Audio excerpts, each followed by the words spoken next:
Recording in progress.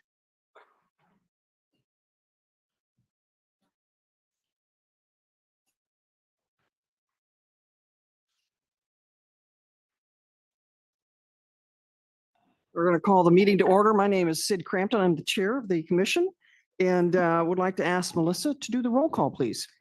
Thank you. Good evening. Chair Crampton. Vice Chair Ono. Here. Thank you. Commissioner Benz. I'm here. Commissioner Buaya. Commissioner McEwen. Here. Commissioner Schmidt. Here. Thank you. All right. Nate, if you would read the public comment procedures, please. Good evening, commissioners, staff, and public. Information on participating in this meeting and providing public comment, including remotely by Zoom or telephone, is available on this meeting's agenda, which is online at isearchmonterey.gov. Remote commenters, you will be muted until it is your turn to speak, and a timer will be shown on the screen. If you're connected on Zoom, the timer is accurate with no delay. In the council chambers, please keep your phones and devices muted to prevent audio interference with tonight's meeting. Thank you for participating in your city government. Thank you, Nate. We're going to have the presentation on the old Capitol Site Park Plan. This is not a project under CEQA Article 20, Section 15378, and under General Rule Article 5, Section 15061. Shannon. Thank you, everyone. So we're going to go ahead and get started. We have a presentation this evening on the old Capitol Site Park Plan. And I'm just going to run through a little bit of the brief history before I hand that over to our BFS landscape architects. Okay, so the history of the old Capitol site. So this has been an ongoing thing on the radar of the Parks and Rec Department and the city and city council for many, many, many years. So from 1967 to 1983, there were various projects proposed. All of it had some sort of residential hotel or retail and office space. Then in December of 1993, City Council approved an MOU with Pebble Beach Company to preserve the site as open space if a future development in Pebble Beach is approved. And this is kind of when it came on the radar first. The city is having this as an open space. And it was also part of our former Mayor Clyde's first term in office of keeping this space natural and open parkland. So then in 2012, the Monterey County Board of Supervisors required the 135-acre site to be dedicated to a public agency as parkland. And then it kind of, just continued along that path. And then in 2019, this is when the city went through review, went to Planning Commission, went to City Council in the fall of 2019. So we received the property from the Pebble Beach Company and rezoned it at the time as parks and open space. And we also adopted a negative declaration because we were not going to, we had no project for the space. We were not making any significant improvements by taking this. We were just keeping it as park greenbelt space. So after that, in kind of November, December, January, we began extensive cleanup and fuel reduction efforts. Pebble Beach did do some before they handed it over to us, but it really became a major project for Parks and Recreation, Forestry, the Parks Division. Even Monterey PD had to step in and help us basically bring that up to its current conditions. In, I believe it was fiscal year 23, we received NCIP funding to develop a park plan for the space. Then from there, we did an RFP and a contract process, which we selected BFS Landscape Architects as our company firm of choice. And the park planning process officially kicked off in January of 2024. So I just want to stress that this is nothing that we have rushed this process in any way. This is something that's been on the radar for the city for 30 plus years. And we know that it is 135 acres, but there's a lot of different elements. It's 3 different parcels. It's got one of the few dedicated Monterey pines left, and it is City of Monterey property at this point.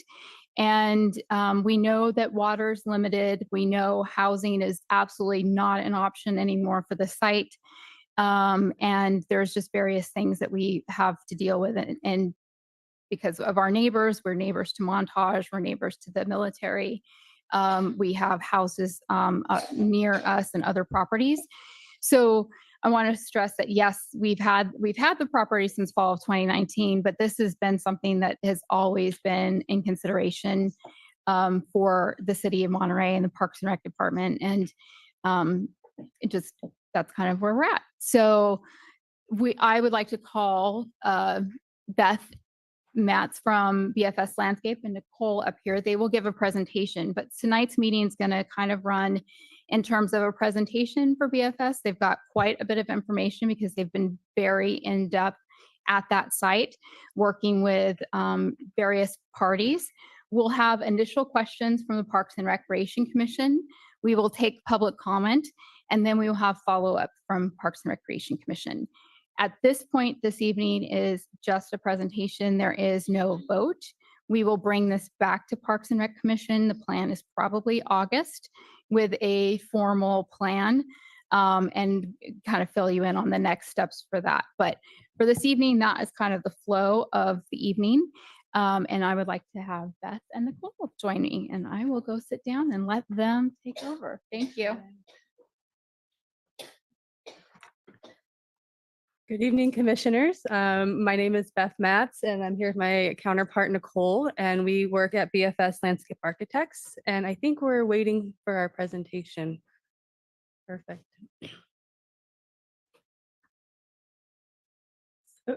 So for our agenda this evening, for BFS specifically, what our presentation will include is just some brief introductions, a little bit of the project background, the project process as we've laid out with the city and worked with city staff, and then a discussion of some of the next steps. For introductions, again, my name is Beth, and this is my counterpart, Nicole. BFS is a local landscape architecture firm to Monterey. We've been in Monterey for over 30 years, and we've also had a presence on the Monterey Peninsula even before that. So we understand the nuances of working in Monterey. We've been a long time partner with the city of Monterey. So it was very exciting for us to be selected as part of this process. A part of our consultant team is the survey, which was done by Whitson Engineers, who is also a local entity.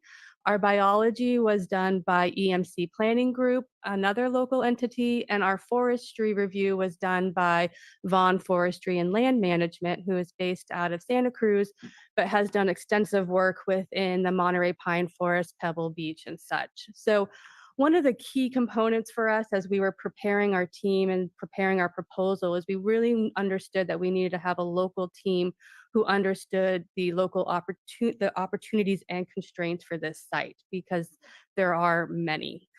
So let's get into the public or the kind of the project process so far. As Shannon stated, there was significant work between the city of Monterey and Pebble Beach in securing the property, and that happened in 2019. But one of the things we wanted to go back to prior to 2019 was 2016, when the city adopted a Parks and Recreation master plan. For us as consultants, this helps us understand some of the goals and visions that the city and the community worked so hard to identify and was adopted by City Council. As Shannon mentioned, our project site is 135 acres, and that spans over 3 distinct parcels. We are segmented by Barnett Siegel Lane, by Iris Canyon Road, and internal to our site is the Westland House, which is owned by Montage Health. A part of the transfer of property to the city of Monterey, that included 2 special attention areas. And these special attention areas are resulting from previous development that was done within Pebble Beach, whether the Pebble Beach Company or the Stevenson School. And so as a result of development, they had to set aside these conservation areas, which essentially limits any sort of activity, disruption. It's purely for conservation. And so that totals about 14 acres. And as Shannon mentioned, the majority of the site is a mixed Monterey pine forest. And we are lucky enough that our site hosts a lot of critical habitat. It has an endangered species and it has other sensitive species. And we're going to get into that a little bit more. So if we just look real quickly at this 2016 Parks and Recreation Master Plan, what we pulled from the master plan were really 4 goals that were identified. The city identified that they wanted their parks and open space to have a unique sense of place. Diverse community was very important in terms of offering a range of different programming elements and engaging a diverse community. Economic and environmental sustainability was one. We can't build parks and open space and not be able to maintain it. And then number 4 was accessibility. And accessibility really ranges through a variety of issues, not just having ADA compliance, but we also want to have a site that's accessible for cars and multimodal transportation. So this is kind of the beginning of as we start to really understand what this project could be all about.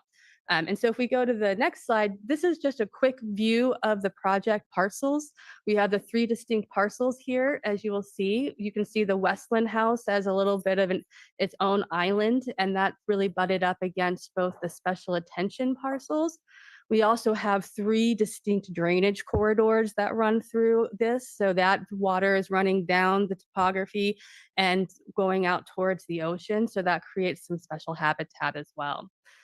Currently within the site, there has been some active work there, and that, as Shannon was talking about, is a result of the 2022 Greenbelt Fuel Reduction Program. And what that fuel reduction program really allows for the city to do is go in and do active management for wildfire reduction, removing of dead trees, removing of invasive species. So very often you'll see crews working out there underneath their permits to do that sort of work. And as part of that work, what we have found is that there's been a establishment of some existing fire roads and emergency access points. So currently in working with the city, our city forester, Tice, as well as with CAL FIRE, who has done some active work in the site, there are some existing fire roads as well as existing gates. And these fire roads allow for not only access for fire vehicles, but also for emergency vehicles. So if anything needed to happen, the police are able to get on site, fire is able to get on site. And this network of existing fire roads is going to be really critical as we talk about the generation of trails throughout the site. Yeah. So when we first proposed for this project, one of the things we really laid out strongly within our proposal, and then we talked about with the city staff, is how do we approach this? And one of the number 1 considerations we needed to think about was community input. What does the community see? What are the values of the community? What do they envision for the site? We have to then integrate that into what the city staff wants for this site. What are their resources? What are they capable of doing? And from that, we were able to develop what we call a preferred programming, things such as picnic areas, trails. We'll get into this a little bit more. And so once we take the preferred programming, we overlay it kind of like an onion on the site assessments. And the level of site assessments that we've done, they're not CEQA level site assessments. These are sort of reconnaissance level site assessments.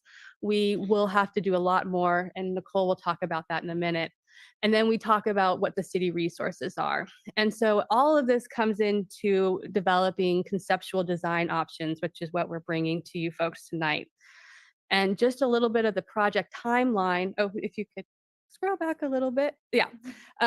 Like Shannon mentioned, we started the project in January of 2024. We kicked off in February of 2024 with a team site visit. We were able to visit the site with city staff that included police, fire, forestry, parks. We had a whole range of people, and we were able to tour the entire site to really understand what is actively happening there, what the resources are that are being put into the site. And then we went through rounds of community outreach, which we'll get into much more detail. We did a lot of site mapping and site assessment. We took all of that, presented some concepts for another round of community outreach. And so here we are tonight, kind of showing to you what the work that has been done. So we can continue to go there. So just to identify, when we met on the site with the city, and we've been meeting with the city pretty regularly over the last 6 months, if not once a week, months every other week, we identified 9 unique goals for this project. A lot of the goals have to do with the fire risk reduction. We wanted to establish sort of a public access to the site, things such as preservation of special status species, as well as other environmental elements was important. We want to reduce the risk of illegal camping on the site, and we also want to align with both the city resources and with the city Parks and Recreation Master Plan. So our first goal after meeting with the city and doing some of this initial work was going out to the community, and we're calling this Community Outreach Round 1. And we were able to meet in February at the Oak Knolls Community Center and really just get an understanding of what the community had to say. The NCIP folks have been very vocal. The neighborhood folks have been very vocal. They've been thinking about this project for a very long time. So they came to this project very prepared. They had boards and lists, and they had talked with their neighborhood associations. And so they were kind of very active about what they want and what they didn't want for the site. And so we talked about a lot of opportunities for programming, such as camping, RV parking. We heard zip lines. We heard we don't want anything. And so we started to get a sense of where the priorities were. And then that was also paired with an online survey. And I'll let Nicole talk a little bit about that. So the digital online survey was a complement to broaden the access to the community outreach process. It was live from March 9th through March 27th, and it was also offered in both English and Spanish. Notice went out through multiple city avenues, from the Have Your Say Monterey website to the newsletter and the email listserv, which reached 22,000 unique emails, as well as through social media. The format was kind of open-ended questions to kind of get people start thinking about what they like to do in the open spaces and what they might want to see at the site. We received 221 unique responses, and we took those and summarized those and started applying that to the site. Yeah. And Beth will cover some of the highlights from that first round. So combining the not only in-person outreach as well as the successful online survey outreach, we started to develop sort of a list of priorities, concerns, things that we had heard about, and try to put some prioritization to those. And so some of the priorities we heard were things like environmental preservation, day use recreation, employing safety measures for active users, and fuel management is also a very important one in terms of reducing wildfire risk. There were a lot of concerns about any sort of development. They did not want that to impact the environment, concerns about illegal camping. There's concerns that with any sort of future development, how might the noise, light, and litter pollution affect the site? Displacement of unhoused people if we develop the site, and then how is the city going to pay for this? We were able to sort of narrow down the priorities for programming to some very specific ones, things such as trails, picnic areas, restrooms, environmental preservation, passive recreation, and camping. And what I want to say is, as we sort of started to get all of these different program elements into the site, we already had to really talk about which ones were not going to be appropriate. And so some of the ones we already started to think about that were not appropriate were things like camping, or the request for having an on-site ranger 24/7. These were all things that we just don't have resources for, and so we had to start to eliminate. So that started very early on. And so if we go to the next slide. So we were able to sort of kind of bring this all together. And what we wanted to focus on is developing concepts that really highlighted environmental preservation. And this is going to be very important as we talk about the endangered status, endangered species that we have on site.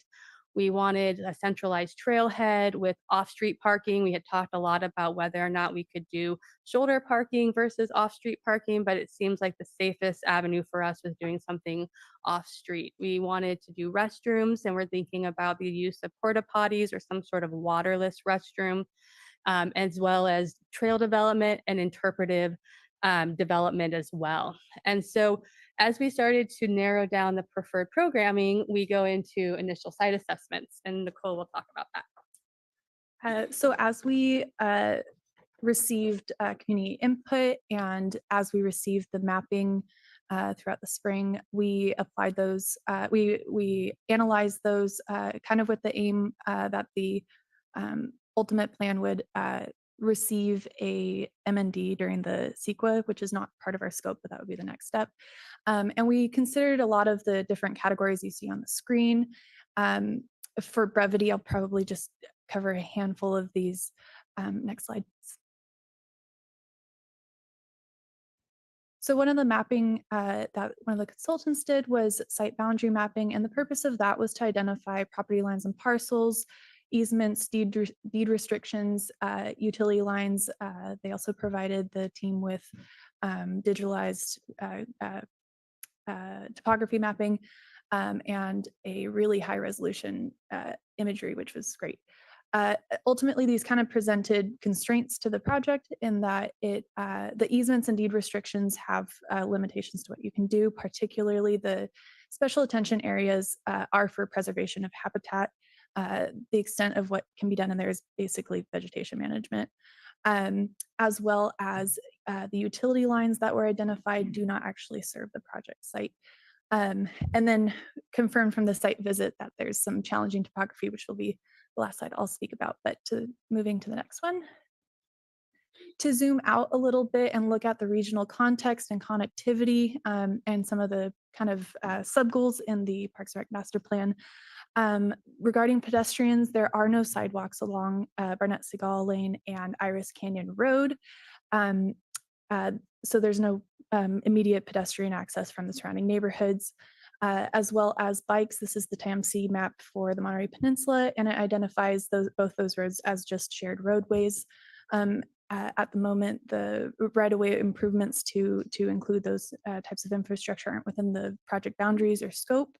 However, regarding public transit, the MST Line 8 does have 2 bus stops along Iris Canyon Road that could be utilized for the project. And then also the regional connectivity to the trail networks regionally. Although it's close to Jacks Peak Park, the immediate adjacencies are private properties to the south and sides, and then Highway 1 to the north, so it has no immediate connections or capability to do so to Jacks Peak Park or the pedestrian bike paths along in Fort Ord National Monument. Next slide, please. Kind of shift gears for a moment. The City of Monterey GIS mapping indicates that large portions of the site do have potentially archaeologically sensitive areas. What this means is that tribal consultation will be conducted by the city during the CEQA process. And the kind of takeaway for that is that could result in changes down the road. Next slide, please.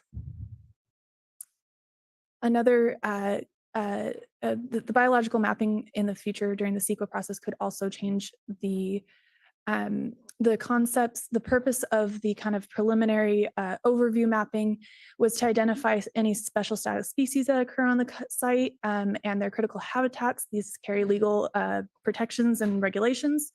So to quickly overview, a special status species is a plant or animal listed as rare, threatened, or endangered, and their critical habitats are identified by the Federal Endangered Species Act as essentially habitat that's required for their survival as a species. So there are a few special status species on site. The Monterey pine is listed, it's listed on list 1B1, which means that it's seriously threatened in its native range. That is, over 80% of its occurrences are impacted, and this is a critical habitat for the Yadon's rain orchid. The Monterey subspecies of Hooker's manzanita is list 1B2, so it's fairly threatened, or 20 to 80% of its occurrences are impacted, and that plant is also strongly associated with the Yadon's rain orchid as part of a foundational shrub in the maritime chaparral as critical habitat. And then last but not least, the Yadon's rain orchid is a federally listed endangered species, and its critical habitats occur across the site. Next slide, please. To kind of speak to that habitat, as mentioned before, mixed Monterey pine is the predominant plant community across the site, and it's a critical habitat. To kind of give an overview from the Natural Resources Conservation Service, or NRCS. The site comprises parts of one of 5 last remaining natural stands of Monterey pine forest, and actually one of 3 in California, and these once stretched in pockets along the coast from Baja California through Northern California.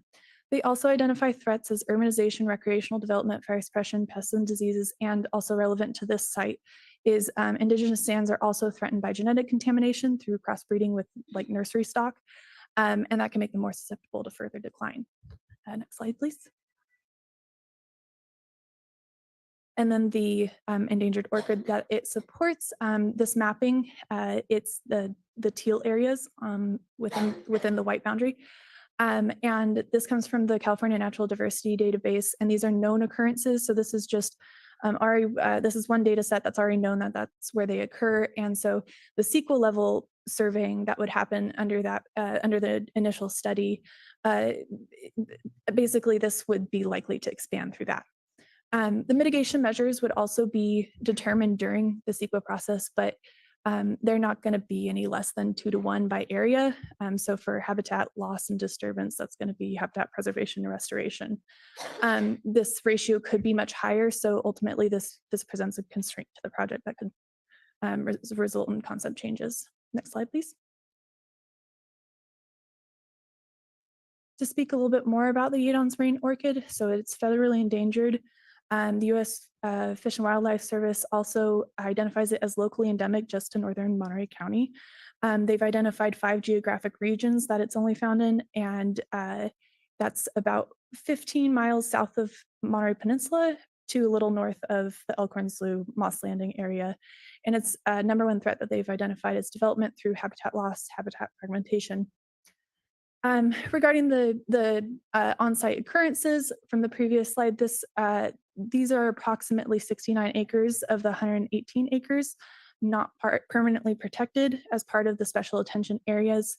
And again, those would be considered the minimum extents that could expand. Ultimately, these present constraints both cost-wise and spatial limitations of yet to be determined mitigation requirements.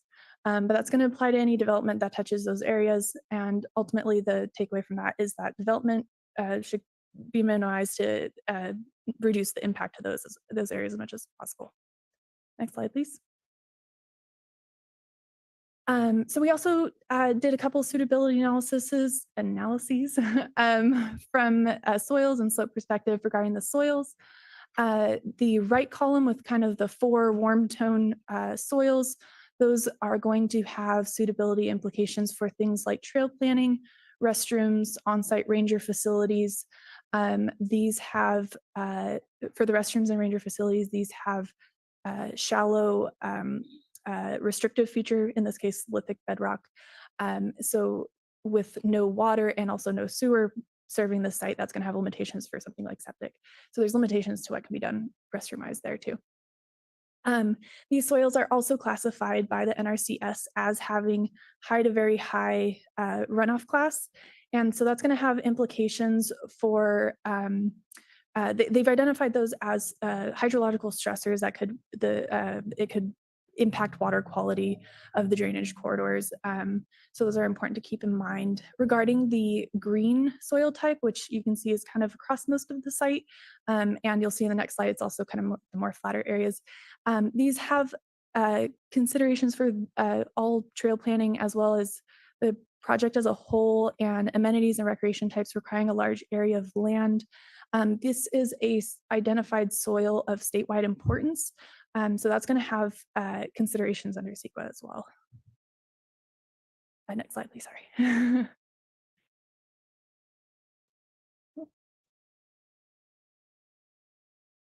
So then we also took the mapping done by Whitson and we plugged it into GIS and did some quick slope mapping and overlaid it over the kind of known biological and cultural resources.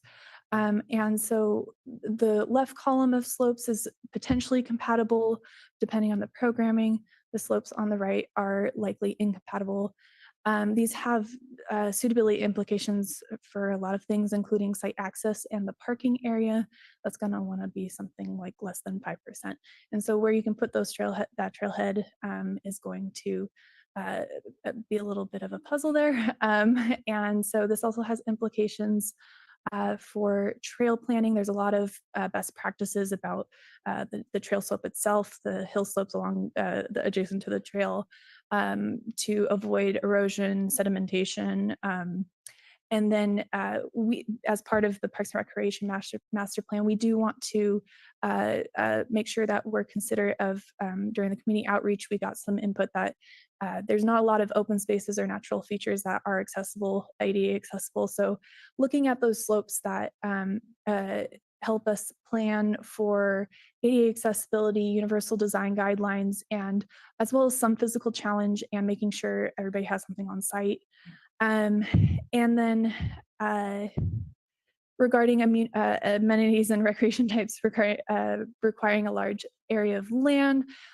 So something like camping or a sport court, that's going to require a large area of land that's relatively flat, or earthwork, both of which could impact the soils, the biotics, the cultural resources. So those are something that we have to keep in mind as well. With all that in mind, I'm going to pass this off to Beth. All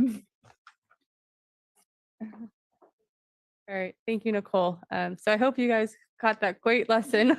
That was a lot, but it was really important that we understand a lot of the site nuances, because as we started to look at what the goals of the Master Parks and Recreation Master Plan are, with the 9 goals we identified with the city, we then started looking at sort of how we can refine that. And so what we developed were some of our own goals, which were including protection of species, environmental education and awareness within the landscape, public access with minimal environmental impacts. We wanted to have forest management safety.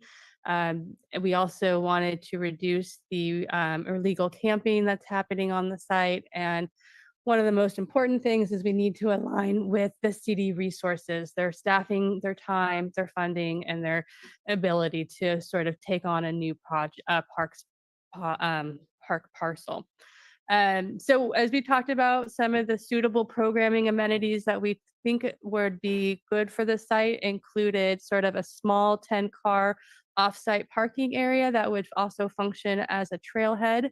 We wanted to look at where we could develop trails, not only formalizing the existing fire roads because those already exist, it's disturbed area, but then where we could generate some new trails that would then create connectivity through the site and also allow for people to extend out into some of the beautiful areas. And there's some beautiful views in the site, so that's not to be missed. It's a beautiful, beautiful place. We think about the idea of looking at maybe some elevated walks and boardwalks, especially as we go through some of the riparian and the where the drainage is kind of flowing through the site, the ability to sort of lift up and get out of those drainage corridors. We could think about introducing things like boardwalks as well as viewing platforms for viewing wildlife. We know there's a lot of birds and wildlife that live in there. And we also think, about wayfinding signage, again, waterless restrooms, fire and emergency access, and just overall site safety. So what this sort of meant is that we really had to then sort of eliminate some of the programs that were really important maybe from the community. And we heard a lot of feedback about things like pickleball courts, like we said, camping, RV camping. We also heard things like we would like a aquatic center here. So we really sort of had to say, no, these pieces of development are really not suitable for this site because we just don't have the space and we don't have the ability to really do a mass disturbance. And we'll talk a little bit more about what it means for mitigation in terms of the rain orchid. So if we go into now where we sort of left off with our second round of community outreach, we developed two concepts. And so concept one that you're seeing is a very sort of limited trail network where we were mostly identifying existing fire roads that we could rehabilitate and improve upon, and then some supplemental new trails that would allow for us to create an ADA trail network and then connectivity across the three parcels. This also included things like wayfinding signage, maybe some interpretive signage elements, but this was sort of the low version of development for for concept one.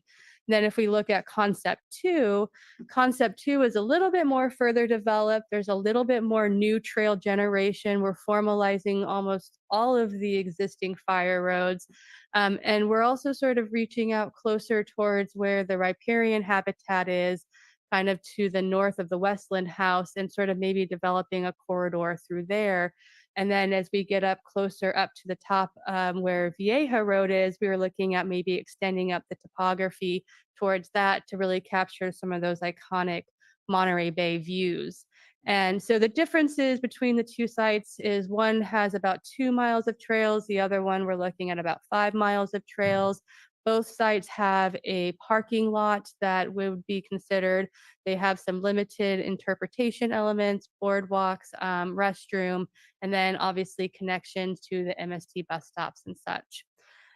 So we took both of these concepts and we took those back out to the community, and we did our community outreach round two. And again, we had both an in-person meeting and an online survey, but at our in-person meeting, which was at the Casanova Oak Knolls Community Center, we had about 12 people attend, and we wanted to just get input. Which concept do you prefer? And if you don't prefer any concept, or if you want something different, please share with us your feedback. And so we got a lot of positive feedback at that in-person meeting. And a couple of the things that we heard was, the preference for concept two, as well as maybe a concept which further developed the trails. The online survey, I will let Nicole talk about because we had a very robust response for that. So this one was live from May 12th through June 8th. Again, it was the kind of the digital partner to the in-person meetings and offered in English and Spanish. It was shared via the same avenues as well as through the Monterey County Now notification posting. And then we did have a robust response of 433 unique respondents. And the survey asked people to vote on the different concepts, and it also gave an opportunity for additional feedback and reflection on the site. And we also kind of did ask about how familiar people were with the site, and not a lot of people were. I'll hand it back to you. So after their online survey was completed, we again kind of came back to the table. We prepared summaries, we prepared analysis. I will have to say that all the community outreach materials that were prepared and all the community outreach responses that were received, those were all posted to the Have Your Say website, so that there was full transparency for this project. And so just in general, we got a lot of feedback, especially because of the great response we had to our online surveys. And so some of the things that we heard were ideas such as definitely keeping the site natural, don't overdevelop the site, more pressing for ADA accessible trails. We also heard, can this have an off-leash dog park area? And then we definitely had a lot of comments and received a lot of feedback about including more bike facilities and off-road biking facilities. And so that was really a very strong input that we received. And then the other things we heard, just again, kind of reiterating, there's concerns about how are we going to maintain it? How are we going to pay for it?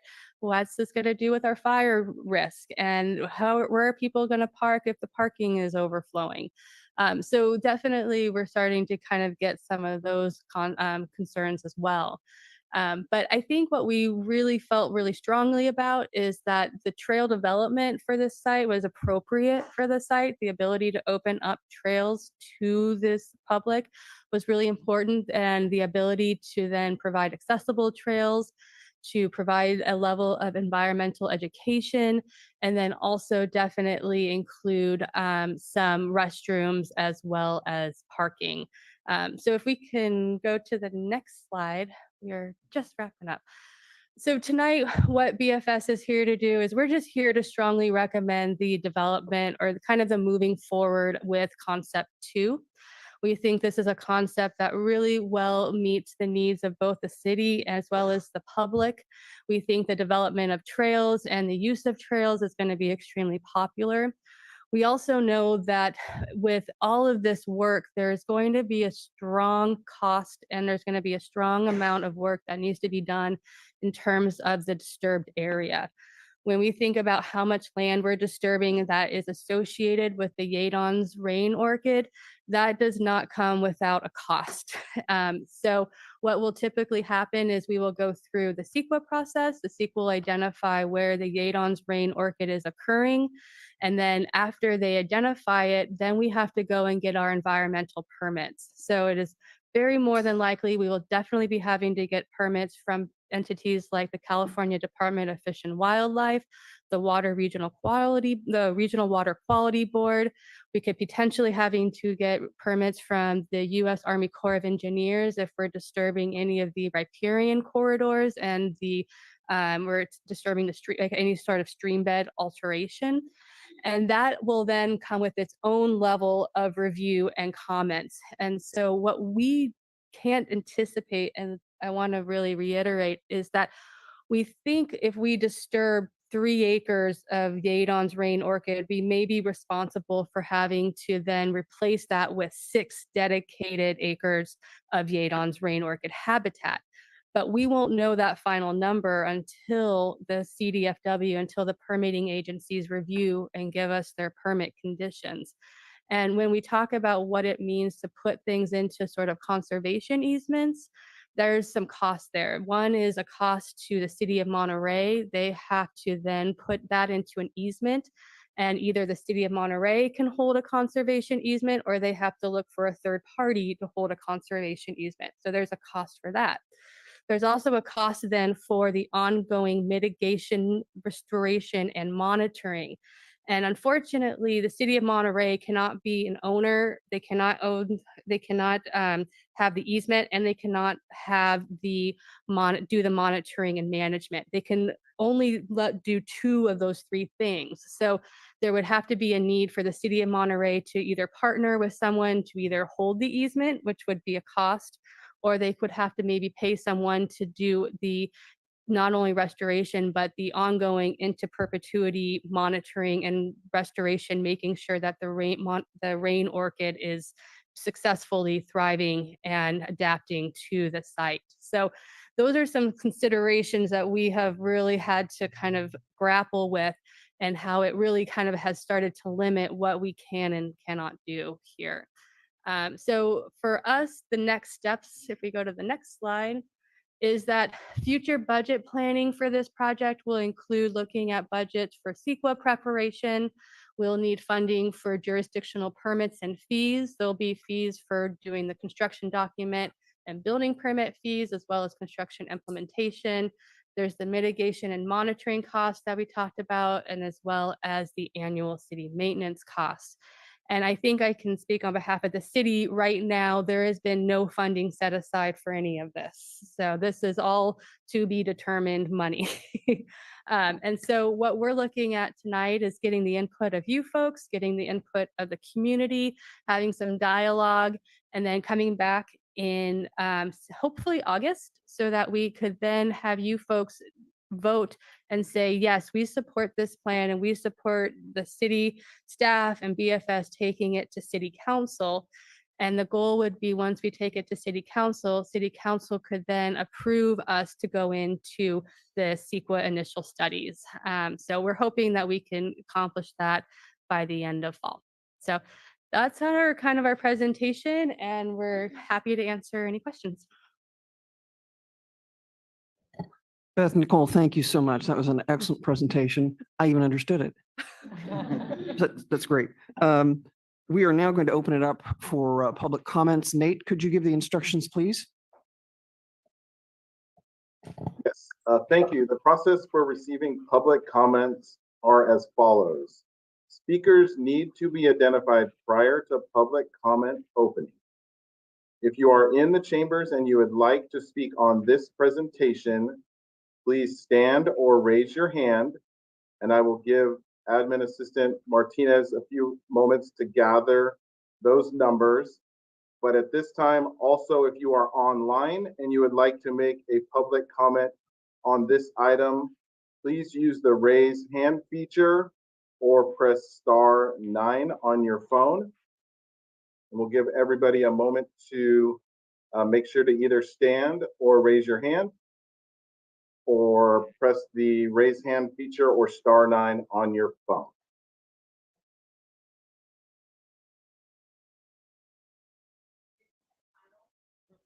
So Melissa, do we have a count of how many public commenters in the chamber?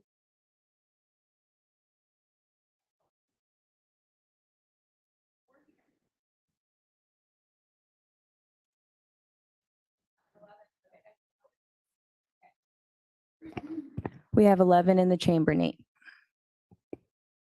So again, this is your one opportunity to identify yourself as wanting to make a public comment on this item. So confirming, we have 11 in the chambers and we have 3 online. So we have a total of 14, Madam Chair. Nate, I think considering that we have 14 total, I think we can still stick to the 3-minute limit for each speaker. Thank you, Madam Chair. So we'll start in the chambers. If you could please line up if you are able. Will be a timer on the screen. Please keep your comments within the 3-minute time limit.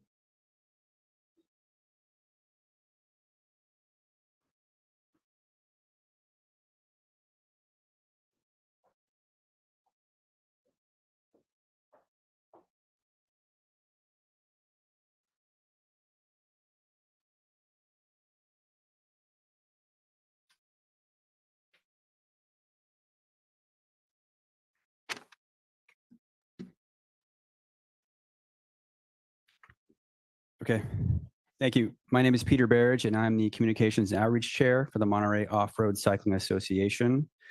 Over the past few months, we've been engaged with the Parks and Rec Department, the Parks and Rec Commission, and the City Council. Given that this may be the last opportunity to provide public input, I wanted to summarize some of the key points that we've made along the way. And again, on behalf of the Monterey Off-Road Cycling Association, I am representing Greater Monterey cycling community and Greater Monterey's outdoor recreation community. Along the way, Morga has established our own credibility as a trusted partner in trail stewardship with local government and land managers since 2002. We've demonstrated that Morga's work benefits all trail users, not just mountain bikers. We've identified that despite the popularity of cycling, bikes are currently prohibited on dirt roads and trails in all city parks. We've acknowledged that walkers and hikers have ample access to trails within city limits. We've underscored that the city's own survey ranked biking as the most popular activity next to walking and hiking. We've reported mountain biking's popularity among youth. Right now, the National Interscholastic Cycling Association has chapters for high school mountain bike competition in more than 32 states. We've demonstrated how the old Capitol site location links into existing bike infrastructure and safe cycling corridors within short riding distance to Monterey's residential neighborhoods. There is a designated bike route less than a quarter mile away off of Monroe Avenue. We've shared how many other communities in California and across the nation are reaping the social, health, and economic benefits of bike parks and mountain bike trails. We've pointed out that dedicated trails for bikes can reduce user conflict in other locations. We've shared how modern trail building practices adopt trail designs which eliminate soil erosion, avoid sensitive habitat and archaeological areas, and protect streams and wetlands. We've outlined some of the funding, planning, building, and maintenance resources that MORCA, as well as state and national bike advocacy organizations, can provide to the project. We voiced an equitable and reasonable proposal for how bikes can fit into the master plan while helping this project achieve its stated goals and priorities. In closing, I just want to thank the Parks and Rec Department and Commission for the opportunity to provide public input. I definitely want to thank the Greater Monterey cycling community for showing up here today and voicing our support for including bikes in the master plan for the old Capitol site. Thank you for your time. Thank you, Peter.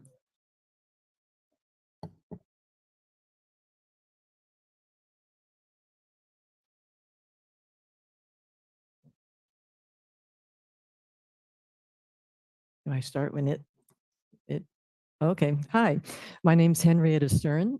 I'm a resident of Pacific Grove, but for many decades, I've been have worked, played, and patronized businesses in the city of Monterey.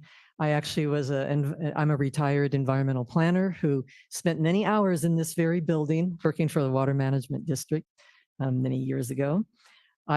I have submitted a letter, so I'll just very quickly summarize that letter and really encourage you to include mountain bike facilities and trail access as part of the Old Capitol Site Park Plan. I'm on the board of MORCA, and I think Peter nicely summarized how we've worked very closely with different governmental agencies. And I'm going to focus my personal comments on youth. I do a lot of volunteering with Little Bellas, which is a camp for little girls age 7 through 13, learning mountain bike skills, confidence, taking on new challenges. I am a certified mountain bike instructor. I volunteer leading beginner rides. And all of these, I think, would be a wonderful opportunity at the Old Capitol site. I really am one thing that is wonderful, if you've seen the look on the face of a child riding their bike, it's a very happy thing for them. And I was very disappointed to see that the city did not include mountain bike facilities as part of this plan, because I think it's a real disservice to the youth of the community as well as families. I really hope you go to something like the Marina Pump Track, which MORCA worked closely with to help enable that facility, to see the many youth from 2- and 3-year-olds on their little Strider bikes to teenagers and olders, helping each other, learning to work together, to take their turns, to teach each other skills, to have in real life interaction rather than sitting on their screens, on their phones, being out, in the outdoors, being healthy, enjoying time together. I really feel that type of opportunities here would be a real benefit to the city. I've visited a variety of different places throughout California as well as Oregon where there are pump tracks, skills area for youth integrated with a small trail system such as the Old Capitol site.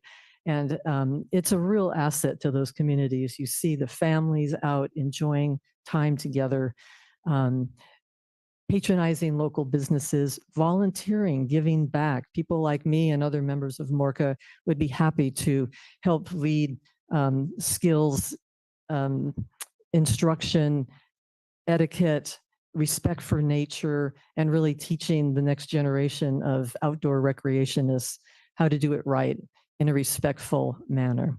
So my time is almost out, so I'll end it with that. Please take a look at my letter, which goes into a little more detail. Thank you. Thank you, Henrietta.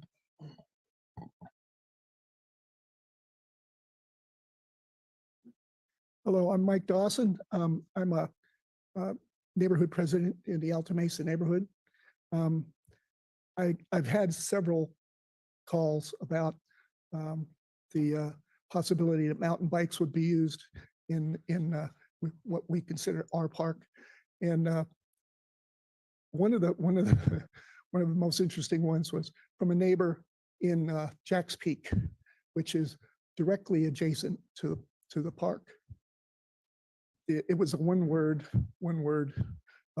exhortation, like crazy. My problem with mountain bikes and mountain bike trails is I've been on some of them, not with a bike, but walking. To be scared from behind of one of these things coming down a hill at you is really a terrible, terrible thing.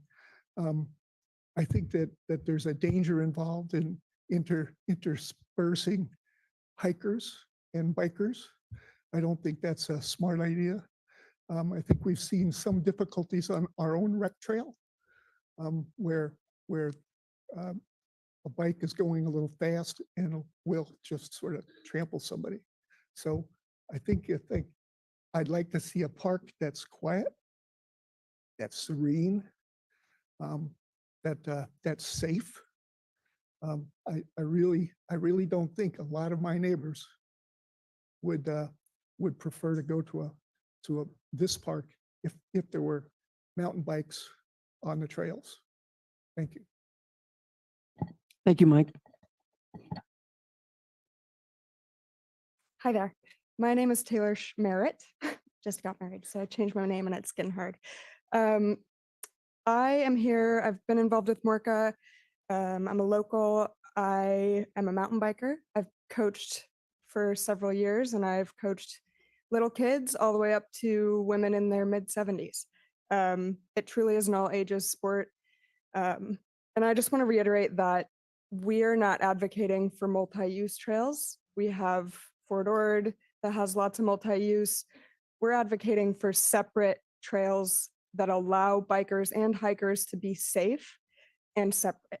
That's the way that we keep everybody safe.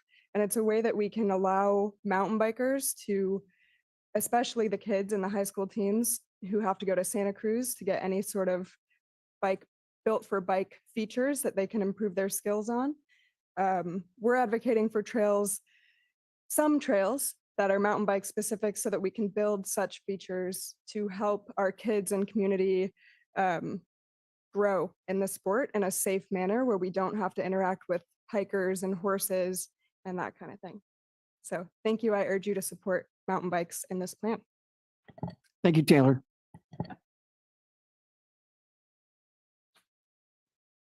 All right. Good evening. My name is Mary Fortune, and I'm a full professor in hospitality, recreation, and tourism. And I first want to really thank you for listening to us and hearing what we have to say about the importance of mountain bike in this site project. And I have to tell you from an academic perspective, we all know that smoking was like, that was the worst thing. Remember, the Surgeon General said that. Then it came up. Sitting is the next, the next really terrible thing for your health. And now they're talking about cell phones and technology and the impact on young people. And if you take mountain biking, it cuts across so many populations, demographics, and it's such a great thing to include this in this site because you would bring together so many different individuals. And as a senior, I'm an older person. I'm not a bomber rider, and every single time I'm out riding my mountain bike, everybody is super friendly, super helpful, chill. It's just, if you haven't gotten on a mountain bike recently, and if you haven't tried it out and gone out on the trails, it's great. And that's that fun factor and what it does to your, the human psyche and how it brings people together. And that's probably why I still do it at my age. And that's why I'm so passionate about it. And that's why I think that I would really strongly recommend and encourage you to really think about it. How can we include this in this site? And somebody spoke just a moment ago. I've been in a lot of parks where there's like a separate trail for mountain bikers or bikers, and there's a separate trail for hikers. And so maybe that's something that the community is concerned about, that, as far as, oh no, I'm going to get run over by a cyclist. So that might be something to think about. But I just really appreciate your time. I just really applaud you for including this and having this time this evening to listen to us. So thank you for your time. Thank you very much, Mary. Hello and good evening, commissioners. Thank you for taking the time to listen to all the public hearing tonight. My name is Tyler Ellis. I am the co-founder of Captain Stoker Coffee Roasters in town. And we are in fully support of the mountain bikes at the park. You recently spoke on the safety of the aspect of the mountain bikes, and being a business owner, safety and the cost is always the most important thing when running a facility like we are potentially thinking about here. And to speak on the safety aspect of the trails, yes, I mean, it is scary to see potentially a pedestrian, on the same trails as a mountain bike rider. We would want to separate those walking and mountain bike trails so people both feel safe on those. It's a very normal thing to have those things in place, just like at a OHV park, specifically dirt bikes or four-wheeled vehicles can be separated to not have potential injury. Going on what BFS has talked about with the cost of everything, yes, it is going to have a cost, but a lot of mountain bike riders are into the infrastructure of creating the trails, maintaining the trails, and also to be able to create the trails in a safe and environmentally aspect. Using the water that is rainwater to be able to produce those trails at a certain time of the year to build those trails, and also to be on the environmental aspect of that. Mountain bike riders are very much into the nature and the forests, and to be able to preserve those things. So we can also have a very beautiful park to pedestrians can go to and to also ride at. So there's been a lot of comments on just the safety, the cost, and also just like the fun of kids, and to be able to produce a facility that all age ranges can go to. And as a professional mountain bike rider for the past 5 years, it's hard to be able to train myself, for future races here. Sea Otter Classic is an amazing example of one of the biggest races in the world. Many of you may not know that, but it really is one of the biggest races in the world. And riders like myself, Taylor, and many other people here simply don't have anywhere to train for these specific things and these specific races that Sea Otter Classic brings so much to this area. So we really want to feel, and as a business owner, to be able to support the mountain bike riders and the bicycle foundation in this community, and also to see kids come out of this area and to potentially be X Games riders or Olympians in the sport would feel really amazing as a community, as that we can support these kids to be able to have that. So thank you for your time, and thank you for the public comment. Thank you, Tyler.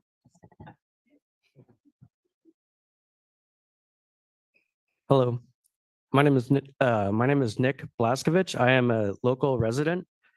I'm a mountain biker, and my 12-year-old niece is also a mountain biker, and she participates with Little Bellas that was mentioned earlier. I just wanted to express some comments. Cycling, in particular mountain biking, is more popular than ever, and especially in the youth. However, bikes are prohibited on dirt roads and trails and local parks. But mountain bikers, we deserve a place to ride in the forest and out on the trails within the city limits. The old Capitol site is an ideal location for local cyclists to travel to from their neighborhoods, particularly being able to ride their bikes from home or places of work. Mountain bikers of all ages and ability levels deserve a safe, regulated, and dedicated space to ride. Also mentioned earlier, separate trails for mountain bikers. This would help to alleviate concerns and conflicts and potential hazards. And yeah, the local mountain biking community could rally together to provide labor and help build the trails.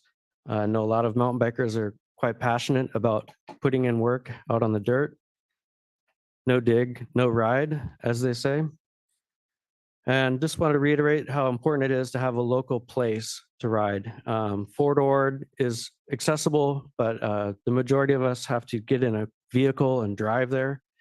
And this adds to the traffic, particularly after work traffic. So having a local place to ride here on the peninsula that's safe for all ages is very important. Thank you. Thank you so much, Nick.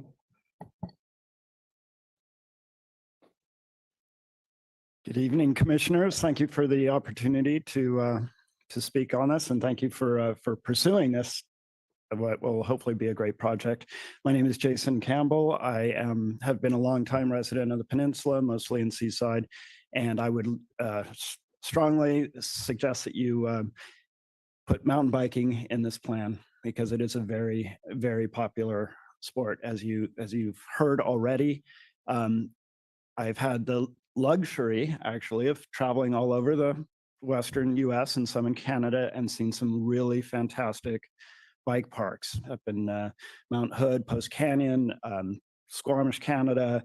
I mean, they're all over, and all ages and families use them extensively, and it just benefits the community. I can't tell you how much. And you can go down to your skate park or the modest skate park we have in Seaside, or the pump track, and you just see the joy on the kids, you know, being active, honing their skills, doing all these great things. And I think, you know, if Truckee has a wonderful bike park, I think Monterey can manage to do a nice, modest bike park as well. I really do. And as has been mentioned before, the mountain bikers are very involved in such things. They help design, build sustainable trails. And I don't mean to cut into anyone's contract, but a lot of this is volunteer work. You know, we help make these things work. So I'd really appreciate it if you consider that. And I just want to say that with a lot of the issues like environmental, you know, where do you put the parking lot? How do we drive there? All that stuff. If locals especially can ride their bike to that park, you need less parking. You know, it mitigates, mountain biking helps mitigate so many of the issues that are brought up today. Sustainable trails are just that sustainable, low impact. They don't create a big footprint that will require a large large area to then be used as mitigation, because it's a small footprint, and well-designed trails, people stick to it. And as has been mentioned before, multi-use trails can be segregated. That's all things that can be done in the planning. Don't be nervous about that. So anyway, I would really appreciate if you consider that strongly and make some suggestions to your designers and the council as well. Thank you. Thank you, Jason.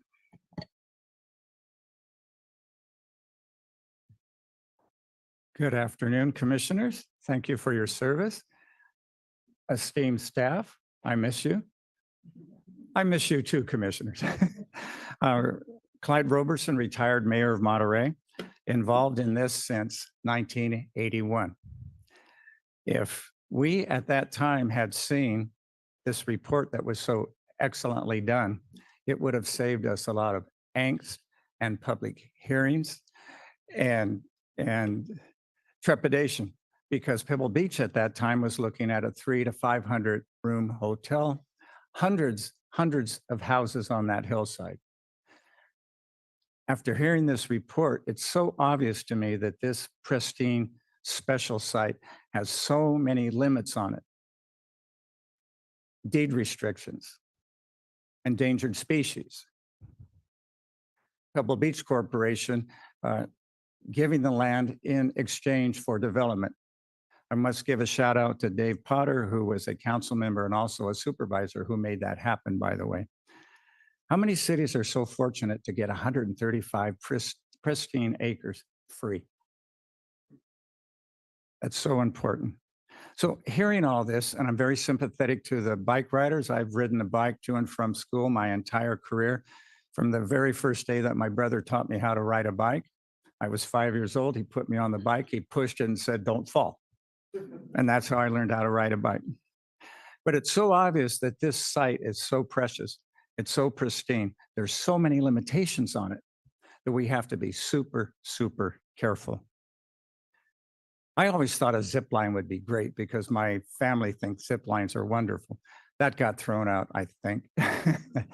Please don't throw out a ranger station. I still think it's possible. If you want to eliminate the impacts of homelessness, illegal fires, camping, pollution, there's a way to do it. Let me also say that I was part of 28 city budgets. If something's valuable to you, you find the money. That's probably true at home too. So I wouldn't let it has to be self-sustaining get in our way. There's two sources. This study was paid for, I believe, by the NCIP. Correct. That's a wonderful Foundation a wonderful place to go and ask for future money, they will do it. Also, you have Measure S, which is going to expire, and that goes for streets, sidewalks, storm drains, and handicap access. When that expires, it would be my hope that we would recreate it, that the voters would pass it for infrastructure in general, including our parks. As much as I would like to see heavier uses on this site, it's simply not possible. Thank you. I look forward to how it turns out. Thank you so much, Clyde.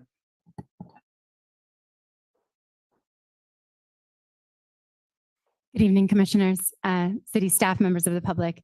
My name is Tanya Rose. I'm the Director of Community Programs and Policy with the Blue Zones Project, Monterey County.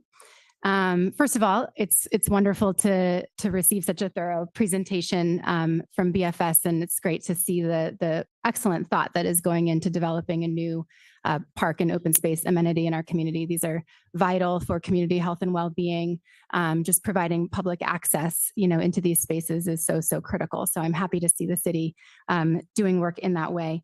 As you know, likely, Blue Zones Project is all about supporting community health and well-being. And so we advocate for improvements that support bike and ped amenities across the region. So we have seen that bike parks do create positive intergenerational and diverse opportunities for people of all ages to get out, build community, create gathering spaces, and equitable access for people to move their bodies in low-cost ways, which is critical. I think we all need more spaces for kids to get off their devices.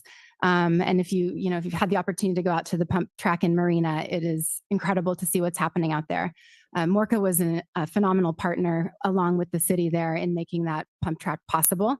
And that's become a regional resource. I mean, people come from all over the place, in addition to locals, of course, using it, but there's not really a time that that park isn't being widely utilized. So encouraging you all to consider that. I see, BFS was incredible in terms of pointing out all of the constraints. I think from a design perspective, constraints oftentimes create an opportunity for some of the greatest creative possibilities, right? So I think, within the constraints that we do see, which are highly important to consider, I think there's a lot of possibility in terms of thinking about how we can create a space here at the Old Capitol Park that will support a healthier community, a more vibrant community, and a connected community. So thank you for your consideration, and I look forward to tracking this as time goes on. Thank you, Tanya.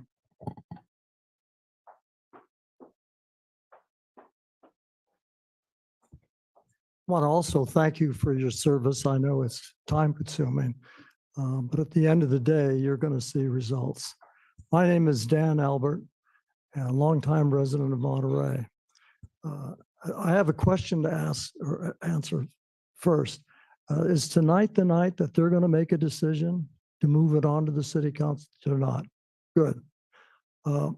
What I'd like to say is the history of Monterey has always been, if you look around and you see all of the parks and the different areas of the city, you'll see there was always a great emphasis on parks. And if you look at some of the more current things, if you look at the recreational trail, the Lanyard Park, tremendously used. That took time. If you look at the sports center, that took time. If you continue to look around and see, all those things took time, but the end result has been really good. You have an opportunity. You have an opportunity in front of you, and one that you'll want to look back. You'll want to look back and say, we made the right decision. We were going in the right direction. And that opportunity is in your hands to make that recommendation to the city council. Take your time. Make sure it's what you want. And if you have some real questions to ask them. It's a beautiful piece of property up there. And we're fortunate that somebody said, here, you do it. You're the ones that are going to do it now. And you're the body that are going to make those recommendations. So I don't know, I have a say on it, and it's probably not very mayor-like and everything. Don't screw it up. Okay, I know that's not going to happen, but But what you really, I really want to emphasize the fact that if it takes time, it takes time. But that is a beautiful piece of property, and it'll just be another great addition, a great addition, not only to the city of Monterey, but it will be a great addition to the region. Thank you. Thank you so much, Dan, and we promise not to screw it up.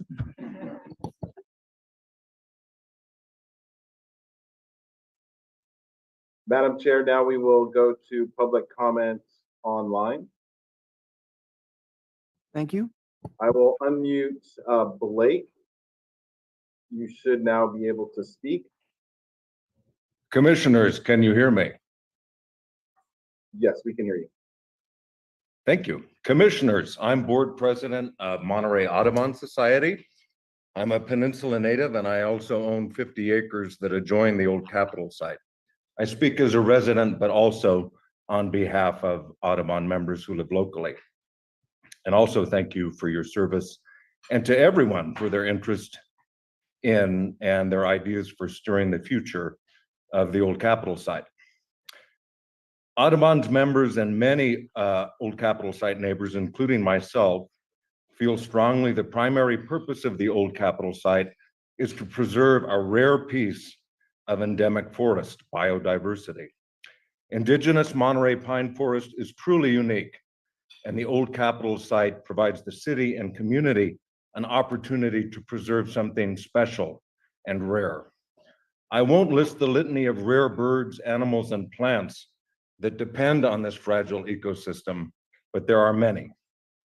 Preserving this site, I would emphasize, does not just mean saving a few big trees, foreclosing hotels, or preventing large infrastructure development.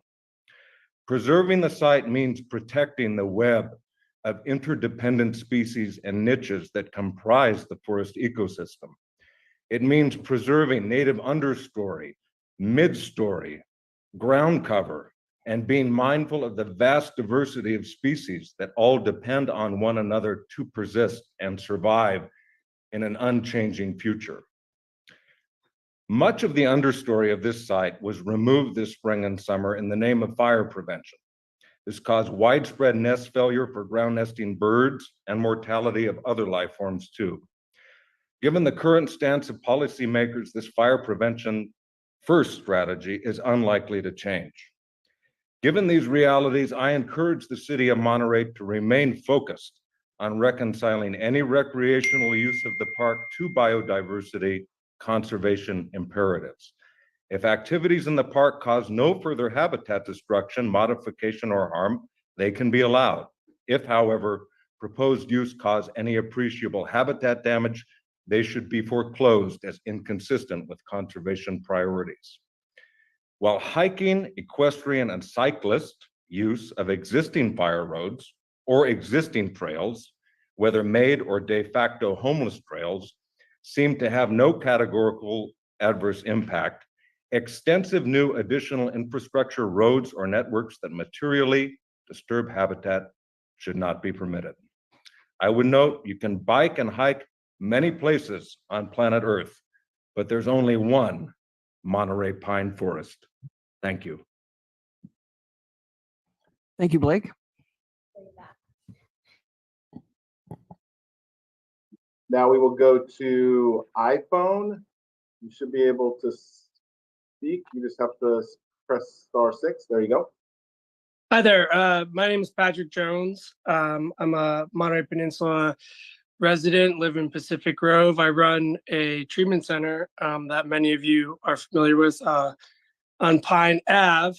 And I just want to say in support of adding mountain bike specific trails, we know, and much of this has been said already, mental health is tied to exercise activity. Our kids these days are moving away from traditional sports. They're not going to work out in gyms. They're not playing basketball. They're not playing pickleball. They want to go surfing. They want to go skating. They want to go mountain biking. They want to go rock climbing. These are the activities, the sports of our youth that are coming up. We live in a city right now that hosts, like Tyler said, hosts one of the biggest mountain bike races. And yet we have some of the lackluster trails around. People have to go to Santa Cruz in order to get trails to be able to progress and to be able to find the right mountain bike specific trails. Places like Lake Tahoe, Bijou Bike Park, Truckee, those are good examples of what brings a community of bikers together. Morca has been doing a great job fighting an uphill battle trying to get trails open. And so my ask really is, I want my family, my 5-year-old daughter, my 70-year-old father-in-law, and my wife, I want us to be able to go biking where we live, to not have to travel to get quality biking and skills progression. Yes, Fort Ord has a lot of trails. Yes, there are many places to bike around the world, but we need skills progression here. We need to build a community. And I'll tell you, mountain bike trails are able to go around sensitive areas. And I was living by Laguna Grande Park, and the homeless encampments there, the fires that were accidentally started were the #1 scare to the birds, to the plants. If we don't develop things correctly, they get misused. So my ask is that we really develop these as mountain bike trails. We have hiking trails. And in terms of cost, right now it's summertime, all the kids are out of school. Just an idea, camps, mountain bike camps that the city puts on. You will make money, you'll increase mountain bike tourism, and there's a lot of volunteers through Morca, Santa Cruz Trail Builders, and us everyday riders that'd be willing to throw in. So I appreciate you hearing what I have to say, and I really urge you to put some mountain bike specific trails in. Thank you, Patrick. Our last public speaker, Philip, should be able to speak now. There you go. Yes, hi, my name is Phil Bazuska. I'm an avid mountain biker and Morca member. I'd just like to offer support for the bike park plan that was submitted by Morca. You all received a very detailed kind of presentation in the written comments, and encourage the commission to consider the incorporation of bike trails and skills areas for the old Capitol site. I firmly believe this would align with the community's goals for the future park and add diversity to the city's recreation offerings. A great example of such a facility is the Auburn Bike Park, a 9-acre bike-specific recreation area created through a partnership between the Auburn Area Recreation and Park District and a local nonprofit, the Auburn Trails Alliance. That 9-acre park is relatively compact, yet it offers features for all ages and skill levels. All the people that you've heard speak in favor of including bikes are clearly very passionate and highly motivated. And I think the city would be impressed with the culture of inclusivity and volunteerism that will come with the creation of a bike park. I strongly encourage the Recreation Commission to seize this opportunity. Thank you. Thank you, Phil. Nate, I gather that's it as far as the number of people online that want to speak? That is correct, Madam Chair. All public speakers have spoken. Thank you so much. We will now continue on to the approval of minutes. Oh, you want to have that now? Okay, all right. On the agenda item. Okay, all right. So we'll open it up to the commission. Anybody have some questions? I have a question. What was the total mileage on, let's see, Plan 2 is the more extensive one, and the total mileage of trails was how much? 5 miles of trails on Concept 2. Okay, so let's do some arithmetic. 5 miles of trails, let's say we even gave 40% or half to mountain biking, that would be 2.5 miles. And let's say you bike at 9 or 10 miles an hour. I mean, you'd be done with the trail in a few minutes. Okay. And let's see, and those are all pretty much loop trails except for the viewing platforms, right? I don't know if you can bring that concept up on the screen again. That'd be awesome if you could.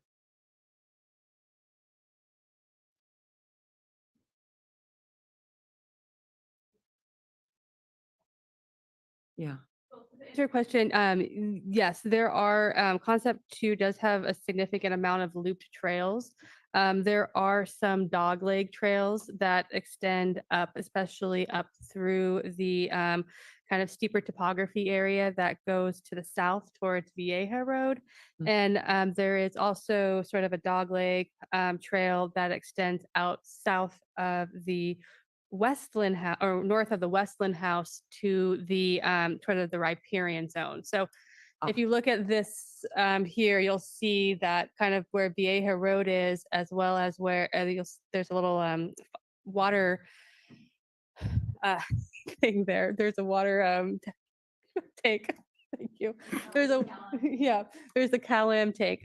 So we're trying to find the best way to navigate through the topography there. The topography is very quite steep, but we're able to find some trail generation. And then if we go over to where the Westland House is as well, we have the area that kind of leads out to the riparian zone.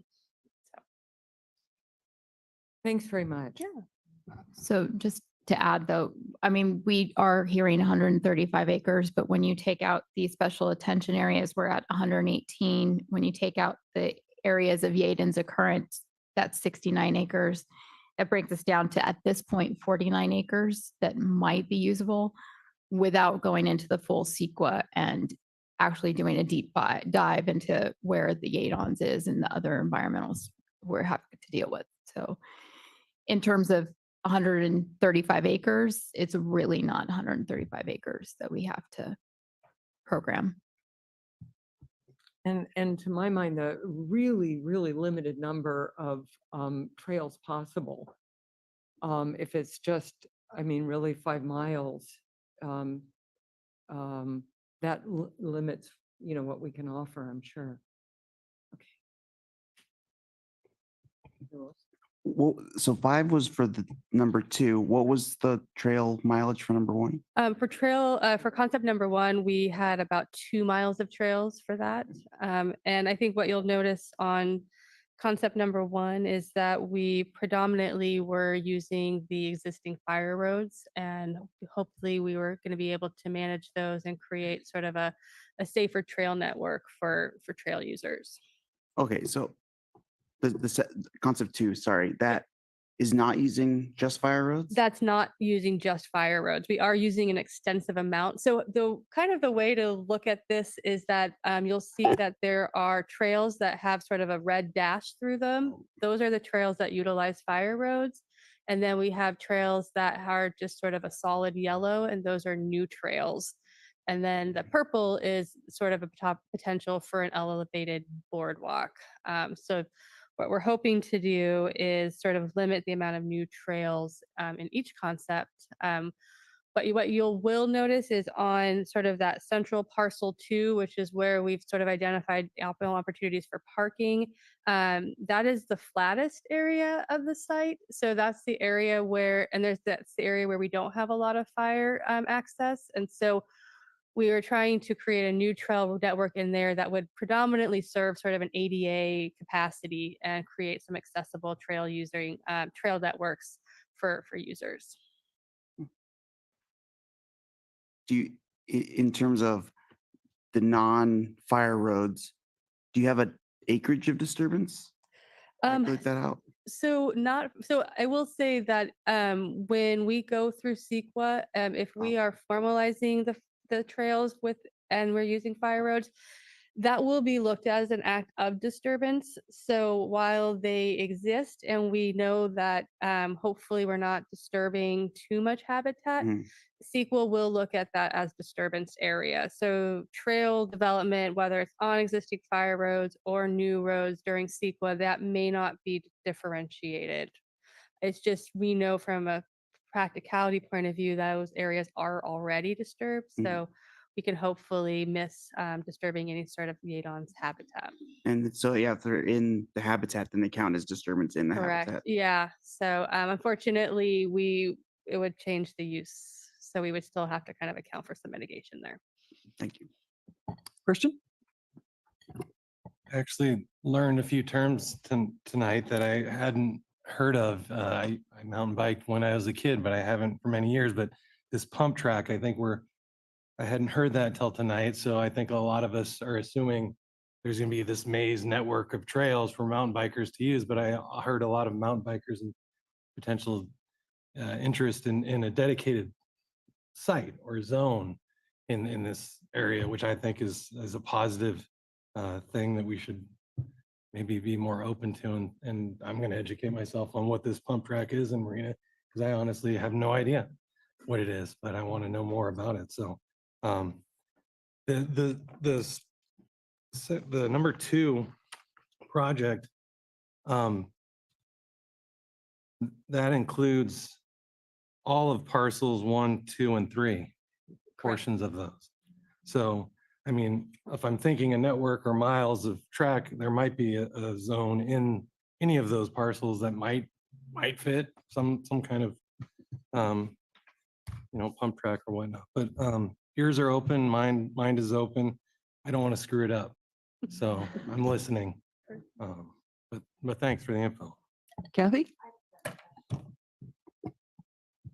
I also don't want to mess this up, so, but was there at any point where you took in the consideration of having mountain bikes when you were designing this? Well, I think that's kind of why we're here tonight, honestly, to really gauge that input and to gauge sort of the direction that the Parks Recreation Commission wants to go and kind of how that sort of leads to where, what the direction of Monterey is. I think we had mentioned before, we've sort of outlined the constraints of the site. And so we know that there's going to be some challenges, but we also have heard a great amount of input from the community. So I don't want to say we're at an impasse of sorts, but I think we're looking for some direction on sort of what historically has been done in the city of Monterey, what the capacity for the city to do is in terms of maintenance and funding, and really try to come to a consensus. So, which is what this process is all about, honestly. We're not, we're here to be open, listening, and help sort of navigate that. So. I guess what I'm wondering is if you've sat down with members of this community and the motor, in the bike community and taken a look at working with them on parcels 1, 2, or 3, looping around. It does look like it's a very sensitive area to me. But it doesn't seem like this is the first time they've run into that issue either. So I'm just wondering if there's been an opportunity to sit down at the table and say, here's the big picture and how can we fit both of these activities in? I don't know. We have not done that, and it's something we definitely could do for sure. So that's something we're open to. Ben?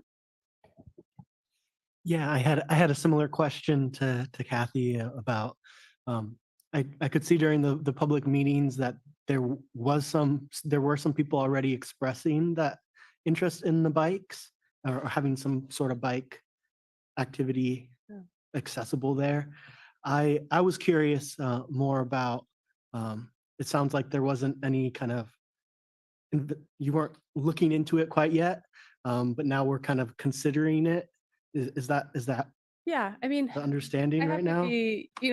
Our interest here is we're working for the city of Monterey, right? And so in terms of sitting down, whether it's with the bikers, I think then you have to be willing to sit down with everybody, honestly. You can't just sit down with one group and not then sit down with other groups who have expressed interest in what this site is about. So we're happy to sit down and we're happy to have that process. But from a professional experience, I think that if we just limit it to this one interest group, that really shuns the ability for other interest groups as well. So we've had a robust expression from the biking community for sure. But how do we manage then some of the other folks who have asked for dog parks or for camping or for, playgrounds? So it's been a bit of a delicate balance, honestly, for us at this point. Yeah, that makes sense. I'm just curious what the potential environmental implications of having a bike park could be, and what that looks like with some of those threatened species moving forward. Well, what that could look like? I think for any process, I mean, what we know is just that we're trying to mitigate or sort of eliminate as much disturbance to the Yadon's rain orchid as possible. And one of the goals and reasons for that is because we really do want to get a project that we can go through CEQA and get environmental permits. Because I think one of the goals for this project initially is because it was funded through NCIP is that people just want to be able to use the site in some capacity and they want to do that sooner than later. And so we've been trying to kind of understand how can we get this site open as soon as possible and go through all of this permitting process. I mean, don't want to over exaggerate, but when we think about going through CEQA and then we also think about going through like the environmental permitting, we're probably already talking 2 to 3 years for that process, just because of the way the surveys need to be done, the slow response we have from our federal and state agencies. So we're just trying to sort of take what we've heard initially and what the priority was is like, let's just get this space open and how can we do that as quickly as possible? One more little question. What do you envision like the trails would look like? These, I know that there is a certain number of fire roads. Are those asphalt or they're just No. um Yeah, the dirt- trails dirt? are, yeah. Oh, yeah, if, yeah, there's a picture. I missed it. Okay. No, but Anyway. the existing fire roads right now are really just like compacted earth trails that are generated from the tires from the vehicles that are out there. So Okay. that width is typically about like a 12 to 15 foot width for sure. So I do want to add one thing to this process, and that's the idea that when we talk about like concept development and we talk about what we can achieve on this site, you know, there's opportunities for phasing, there's opportunities for looking at future development, you know, in terms of what we want to achieve. And so I don't want to say, oh, we can't do anything and we can't do bikes or we can't do certain activities. But we can also look at how we can phase this into the future. And we talk about trail generation and volunteer efforts. I mean, so there's a lot of different ways to look at how we can approach this. We want to look at a holistic project right now and set some guidance for future. But phasing this project is definitely going to be probably a priority as we get moving forward. And just to add, I think this is definitely not anything new. We've had this on our radar for 30 plus years, and it was always to preserve the open space, to preserve the Monterey pine, to think of this as more of a preserve and a nature and ecological environmental resource, because Monterey does have 37 parks and lots of different facilities, but it's to go back to kind of the concept of Central Park, Boston Commons, park space where people can just go and enjoy nature and the outdoors. And it really, like Beth said, not a place necessarily where we're going to put lighted pickleball courts, where we're going to put, you know, things that are more appropriate for a neighborhood park or a downtown park, something like that. Just things that are, it's the most open space for people to enjoy nature is to be able to just get out there and walk and hike and enjoy the environment and those type of things. And so that is probably something that we can maybe, as Beth said, move along a little bit faster, you know, have a vision. It doesn't mean that there is no place for bikes, but the environmental CEQA process is really going to tell us a lot about what we can do. And we haven't even opened up to tribal or any of the other things that are involved in that. So preserving a very delicate resource, I think is kind of what our vision is, and not, you know, someone's even proposed like, why don't you put Camp Kinsabi out there? And, you know, the amount of infrastructure I'd have to put in there and all the changes I would have to make to that site really are probably not anything we would want to do. Like Camp Kinsabi's out at Toro Park, we're talking 5,000 acres there. We're at 135 acres here. And what can we do to like make this, you know, different than any other city park that we have?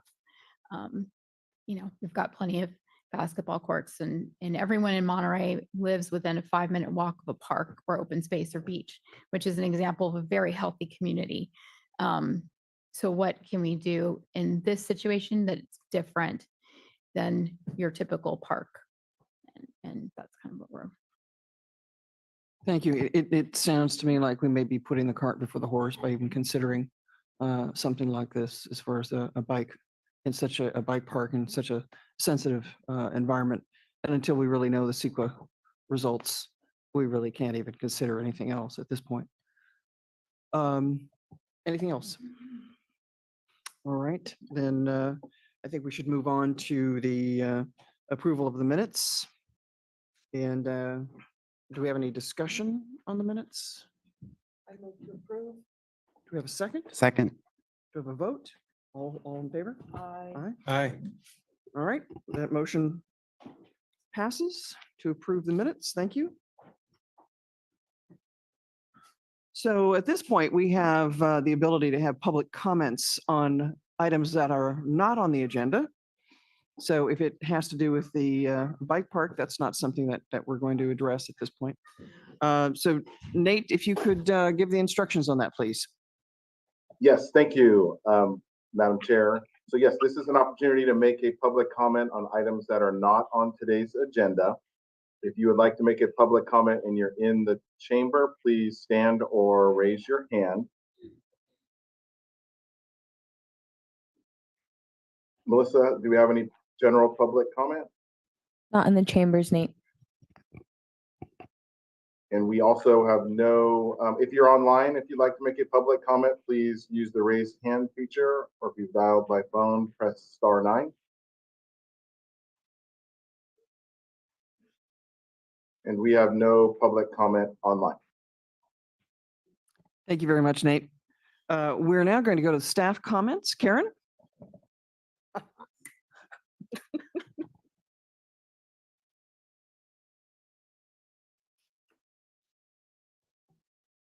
This last part just went by so quickly. I had to get organized here. Anyway, thank you. And everyone's left now, but I wanted to thank everyone for their comment and their passion and their input, because that just shows that we have a very active community who is very interested in giving us their input. And I think that's really important. And kudos should go out to the team, but to the consultants and to Shannon for all the outreach we did, because we did the bike group included at the outreach sessions. And we did try to listen to everybody fairly and take their input. To move on quickly, because I know it's already been a long night for you guys, I wanted to make sure that I recognized also the recreation team for an amazing 4th of July celebration that they put on. So I did a really great job for that. So, and also recognizing the team at large for everything they're doing to provide incredible summer programs for all of our children this summer. So doing a great job, the Sports Center and the parks team, making sure our parks are all good to go. And Shannon, of course, all your amazing programming that you're doing in the playgrounds and all of our camps. And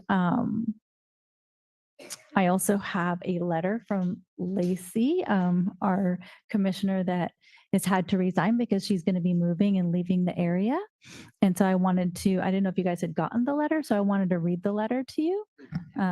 If I can read it with my spectacles here. So she said, "Dear Parks and Recreation staff and commission, it has been an absolute joy to serve on the Parks and Recreation Commission these last 11 years. When I started, we were in the midst of developing the Parks and Recreation Master Plan. This document that guides so many of our decisions opened my eyes to the breadth of incredible open spaces in our community. Throughout the years, my family has enjoyed everything from the Micro Spray Avenue Tot Lot to the long stretches of Del Monte Beach and the wonderful swim lessons at the Sports Center. The city staff and leadership do an incredible job of maximizing resources and making programs accessible to as many as possible. I have so much respect and gratitude for the hardworking staff and volunteers who make our city a great place to live. I hope that this new season of Parks and Recreation Commission leadership will be a great one as you tackle such opportunities as the old Capitol site. Thank you so much for giving me the chance to serve alongside you for a season. Let's go visit a park. All the best, Lacey Spangler." So, anyway. So anyway, we're going to do our best to thank her and acknowledge her as well. But she's going to be taking off for San Diego like super soon. So we'll make sure that we do that. So thank you. So we are halfway through summer. 4th of July is usually like the downhill, but it's still a long ways to go. We'll arrange for everyone to get out to Camp Kinsabi. I hope you're able to all join us. And then we've got a ton of other camps going, and everything is going, it feels like the first normal summer post-COVID. I think we all kind of feel like, okay, we've gotten through the big stuff. So 4th of July went really, really well. We had probably outstanding attendance. They estimated 25 to 30,000 people at the parade, which is done by the Old Monterey Business Association. But then everyone kind of leaves the parade and comes down to our lawn party. And so we probably were in the range of like 15,000 people with our food vendors and children's face painting and balloon artists and everything and music. Everyone had good things to say about music. So that was an awesome thing because we like to try and mix it up and give a little bit of something for everyone. And that was all done with, it was a full city. We had Jose and Tracy from Parks there all day, all the rec division, PD, custodial, everyone has a part in the 4th of July. So that went really well. And camps are going really smoothly, but it's taking the whole team. Like everyone is hopping around between different locations and different spots to get everything done. But we are, the motto is best summer ever. Nate Coda, which you can't see him, he has his best summer ever hat. So we're really trying to make sure that we're, including all of bringing not just the participants, but the staff, our youth staff along with us. And hopefully they'll return from summer to summer.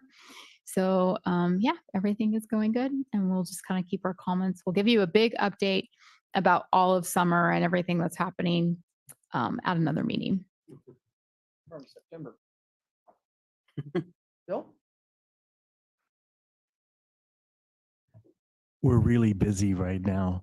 So Tony's just doing a great job keeping all the kids learning how to swim this summer, all the aquatic programs, the birthday parties. Ryan's got the biggest sports camp he's had ever, including pre-pandemic. So it is just booming at the sports center. We have the new weight room complete and people are really enjoying the weight room. You'll notice the cafe is returning. So we're in the process of getting that back open. We have a request for proposals out right now to find a partner to work with us. And again, if you'd like to come down and just do a tour and kind of see what we're doing down there, let me know and I'd be happy to take you around. Thank you so much, Bill. Tice? Okay. All right. Didn't know I was doing notes. You can just but sing a song if that's all. I'll you just wanna do. say, my family went to a different 4th of July parade festivities. Not as good as Monterey. I won't say where we went, but it was not as good as Monterey's. We're coming back next year, but we had to go check something else out. But we definitely missed it. No, I don't have a lot, don't really have anything prepared to report, but I would just say Parks has done a great job. The Laguna Grande, drive by there, some really great improvements in that park right now. Green Cadre has been we've been using them if you haven't got through the Monterey County Work Development Board, a great group of young people getting work experience, and they've been helping us in the park. And they were just there this week, so that's been really nice. And obviously on the forestry side, things done a lot of fuel reduction work, a lot of the seasonal weed eating. I'm sure you've seen around Commissioner Crafton around your neighborhood and the forest and everything. So a lot of that's gone on. But yeah, other than that, I have nothing else to add. Thank you so much. Appreciate that. So final comments from any of the commissioners? We'll start with Ben. Anything? No final comments. Just thanks for having me. I'm looking forward to being here with you. Awesome. Thank you. Ellen? Thanks as always. What a team.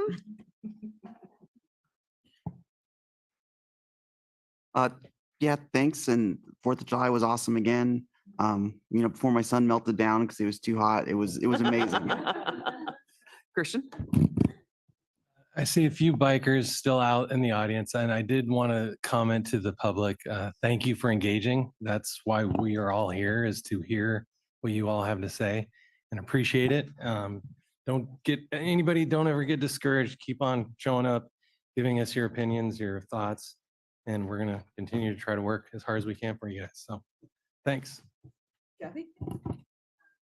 Thank you. 4th of July was a blast. It was so incredibly crowded. I always wonder where are these people when it's foggy and cold, but that's just me. And I don't know if this is the appropriate time, but I wanted to just mention something about Laguna Grande Park really quick.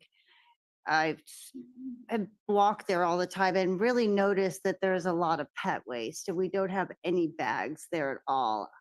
Something I'd like to just throw out for us to consider at some point, but it doesn't seem fair that the park people have to pick up the pet waste. I really hate that for you guys. Anyway, thank you so much. My final comments, I would like to say that I thought everyone in the audience that spoke and online, very thoughtful, very informative, and I think you make a great case. I'm just not sure that this is the right spot, but I would love to see a facility like that here in Monterey. If we certainly have the ability to maintain it. Thank you all for such a superb job. I mean, it's been a fabulous summer. And I see the kids at the camps, not only at Valparaiso Park, but down at Whispering Pines. And I mean, they're just joyful. It gives me a lot of energy to see such joy when I walk by or when I drive by. So thank you so much. Appreciate everything you're doing. I don't believe there's anything else. I think we can adjourn the meeting. Next meeting will be August 12th, correct? And excuse me, August 14th. Same bat time, same bat place. And I will now adjourn. Thank you so much.